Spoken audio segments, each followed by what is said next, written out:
Bom dia, crianças. Hoje nós vamos começar a nossa videoaula, né? Isso hoje com português. O assunto é substantivo. Você vai encontrar as atividades dessa semana no livro da página 115 até a página 128. Então, vamos primeiro falar sobre substantivo. O que é substantivo? Substantivos são palavras que dão nome a coisas, a pessoas, a objetos, animais. Nós chamamos de substantivo. Agora, o substantivo ele pode ser comum, que serve para nomear seres da mesma espécie, como meninos, animais. Quando eu falo em os animais, eu estou me referindo aos animais, qualquer animal. Certo? Então, é um substantivo comum. Agora, o substantivo próprio serve para nomear um ser particular. Se eu digo o cãozinho, Totó, Totó é o nome do cão. Ele deixou de ser um substantivo comum, deixou de ser um ser qualquer, para nomear um ser particular, que é Totó. Então, utilizamos o nome próprio para um ser em particular, como o nome das pessoas, nome de ruas, de estados, nomes de shoppings, certo? Utilizamos o substantivo próprio. Lembrando que todo substantivo próprio é iniciado com letra maiúscula. Já o substantivo comum não é necessário, a não ser que seja no início de frase. Então, substantivo comum, eu vou me referir a seres de várias espécies. E o substantivo próprio, quando é um ser em particular. Exemplo, Maria gosta de sorvete. Nessa frase, Maria é um substantivo próprio, porque é o nome de uma menina. Sorvete é um substantivo comum, porque eu me refiro a um sorvete qualquer, certo? Então, fica aqui o assunto de gramática da semana, substantivo. Lembrando que nós temos um texto bem interessante no nosso texto, que é Festa de Aniversário. Conta a história que aconteceu no aniversário de Leonora. E, na interpretação de texto, vocês vão observar toda a atividade e, por fim, vocês vão fazer um texto falando se já aconteceu algo de semelhante com você ou alguém que você conheça durante uma festa de aniversário. Então, eu quero que vocês coloquem, façam no texto, que pede na atividade, que você relate se já aconteceu algo parecido com o que aconteceu na festa de aniversário de Leonora. Em ortografia, vamos trabalhar com o uso do R. O R forte e o R brando. O R forte é utilizado no início de palavras e no final de sílabas. Por exemplo, carta. No final da sílaba, o R forte. No início de palavra, rato. E o R brando sempre entre vogais. Certo? Esse é o nosso assunto de língua portuguesa para essa semana. Então, agora vamos dar início à aula de matemática. Então, agora vamos falar de matemática. Olha só, hoje temos assunto super novo. Operações inversas. O que é operação inversa, minha pró? Então, vamos saber agora. Toda vez que a gente fala em operação inversa, nós vamos inverter. Vamos, então, trabalhar com adição e subtração. Eu tenho aqui uma continha básica. 32 mais 15. Vamos responder? 2 mais 5, 7. 3 mais 1, 4. Acabou, Fapró? Não, tem mais. Agora vamos fazer a conta inversa. Toda vez que eu estiver trabalhando com adição, para fazer a operação inversa, eu vou usar subtração. Mas como é que eu vou fazer isso? Eu vou pegar a soma 47 com mais a parcela 15 e vou fazer uma subtração. Isso que é conta inversa. Resolvi minha adição e agora vou fazer a conta inversa. Vamos lá? 5 para chegar em 7. Memorizo 5 para chegar em 7. 6, 7, 2. Memorizo 1 para chegar em 4. 1, 2, 3, 4. Quanto é? 3. Olha só minha conta inversa. Prontinha. Observe. Ó. Realizei. Então, na operação inversa, quando eu faço mais, para realizar a inversa, eu vou fazer menos. Quando for subtrair, eu vou fazer de adição. Tudo bem? Agora vamos fazer aqui outra.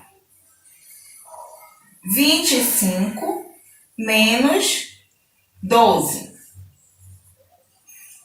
2 para 5, memorizo 2, para chegar em 5, 2, 3, 4, 5, 3. 1 para chegar em 2, memorizo 1, para chegar em 2, faltam quanto?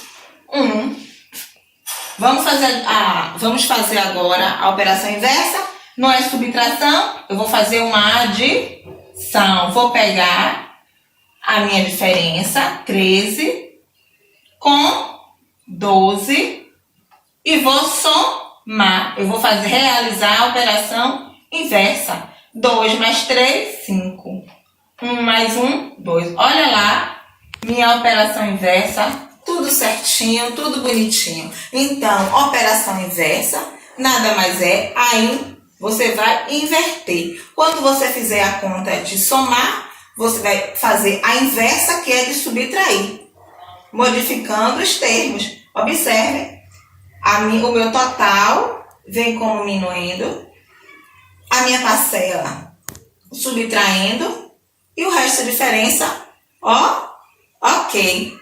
Tá bom, terceiro ano? Essa é a atividade dessa semana. Você vai encontrar na página 84 com a atividade até a página 87. Agora vamos para as ciências. Então, em ciências vamos falar sobre o ar. Página 63 com a atividade até a página 67. Nós vamos falar que a Terra ela é envolvida por uma camada parecendo uma camada de poeira, que nós chamamos de atmosfera, que é a camada que envolve a Terra. Essa camada ajuda para que a Terra não tenha calor em excesso, nem frio em excesso, certo? Então, a atmosfera é aquela camada que envolve a Terra. Composição do ar. O ar ele é composto dos gases, do oxigênio, que é essencial para nós seres vivos, do nitrogênio, que é o que nós temos em grande quantidade, em abundância, e o carbônico, que é necessário para a produção, a fabricação dos alimentos dos vegetais. Nós vamos falar que um ar, para ser puro, saudável, ele também precisa ser incolor, ou seja, sem cor, insípido, sem sabor, inodoro, sem cheiro, certo? Então, para um ar ser puro, ele precisa ser sem cor, sem sabor e sem cheiro. O vento é o ar em movimento. Nós podemos classificar os ventos em brisa, quando nós estamos à beira do mar, sentindo aquele ventinho agradável, nós chamamos de brisa. Nós chamamos de ventania aquele vento muito forte, que chega a fazer barulho, sabe? Ventania é um vento bastante forte. Agora, quando nós falamos em furacão, é um vento excessivamente forte, capaz de levar telhados de casas, arrancar árvores pela raiz. Nós classificamos como um vento forte, furacão. Nós vamos encontrar também os equipamentos utilizados para medir a velocidade dos ventos. Nós temos a biruta. Geralmente ela é utilizada em aeroportos. É o que mede a direção do vento. O catavento geralmente é utilizado como forma decorativa. E o anemômetro, que ele é utilizado para medir a velocidade dos ventos. Nós temos a temperatura do ar, que é medida através do termômetro. Então, após a leitura do texto, vocês vão fazer as atividades da página 66 e 67. Falamos falando do que é a atmosfera, falando como é que deve ser um ar puro, saudável. Vamos falar também da classificação do vento, como ele pode ser.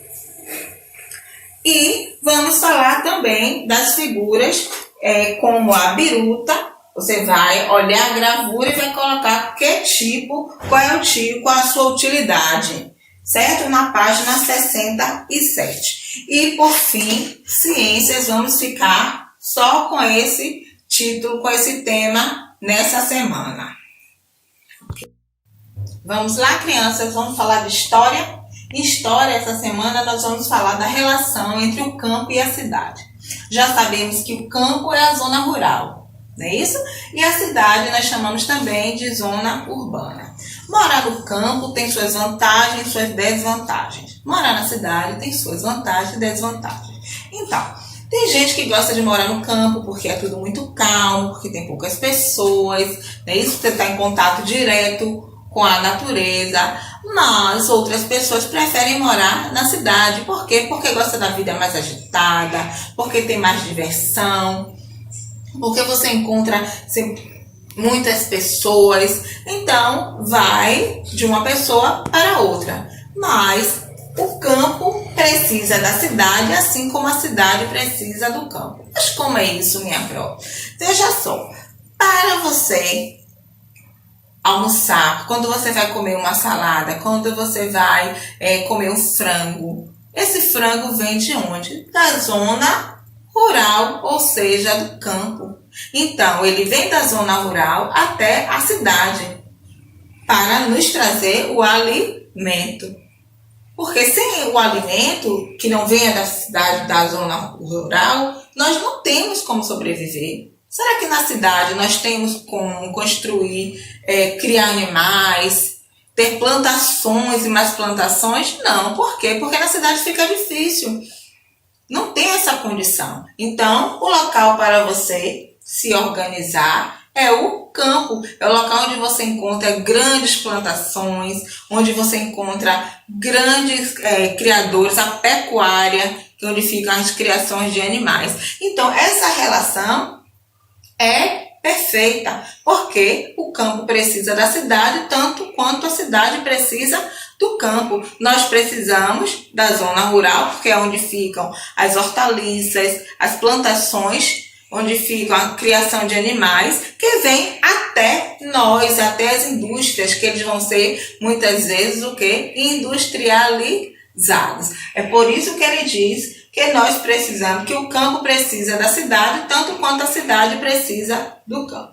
É um assunto breve, muito interessante. Vocês vão encontrar no livro de história, na página 52 até 56, com a atividade. Tá bom? Até a próxima. Oi, crianças. Vamos falar sobre geografia. Nosso assunto da semana é vegetação. O que é vegetação, Pro? Vegetação é um conjunto de plantas de uma determinada região. Cada região do Brasil, ele tem uma planta nativa daquela região, certo? E nós vamos falar de alguns tipos de vegetação. Nós temos a floresta. Qual é a característica, Pro? Como é? Floresta é aquele tipo de vegetação com árvores altíssimas, perto uma da outra, bem próximo uma da outra. Nós então chamamos de floresta. O cerrado é aquela vegetação com árvores de pequeno médio porte, que tem o tronco retorcido e uma fica mais afastada da outra. Nós temos o campo. Campo é aquele que parece um campo de futebol, com a grama rasteirinha. Geralmente é muito, muito visto no sul do país. A caatinga é uma vegetação do Nordeste. É uma vegetação onde você encontra em locais secos. São aquelas árvores, né, de pequeno porte, médio porte, cheias de espinhos, certo? Ela nasce na região seca, de solo bastante seco. A vegetação litorânea são as algas que nós chamamos também, que ficam o quê? No mar. A vegetação da praia é aquela vegetação rasteira que a gente geralmente encontra na beira da praia, já na areia branca, aquela vegetação bem rasteira, com folhas miudinhas, que fica bem próxima, fica na areia da praia. E por fim nós temos o mangue, aquela vegetação alagadiça, onde é encontrado o caranguejo, não é isso? Onde tem plantas com as raízes para fora, onde geralmente a gente vê muito em filmes, em documentários, quando o homem coloca a mão no mangue, ele suja o braço todo de lama, parece uma lama, mas na verdade é o tipo da vegetação, que é uma vegetação alagadiça, tem água misturada, certo? E por fim nós vamos falar das múltiplas utilidades da flora. As árvores, as plantas, os vegetais são utilizados em várias situações na nossa vida. Na nossa alimentação, como remédios, como para a construção de madeira, para a construção de camas, mesas. Então nós utilizamos os vegetais em várias situações da nossa vida. Essa atividade vocês vão encontrar na página 46, com atividade até a página 52, tá certo? Então até a próxima videoaula e até mais!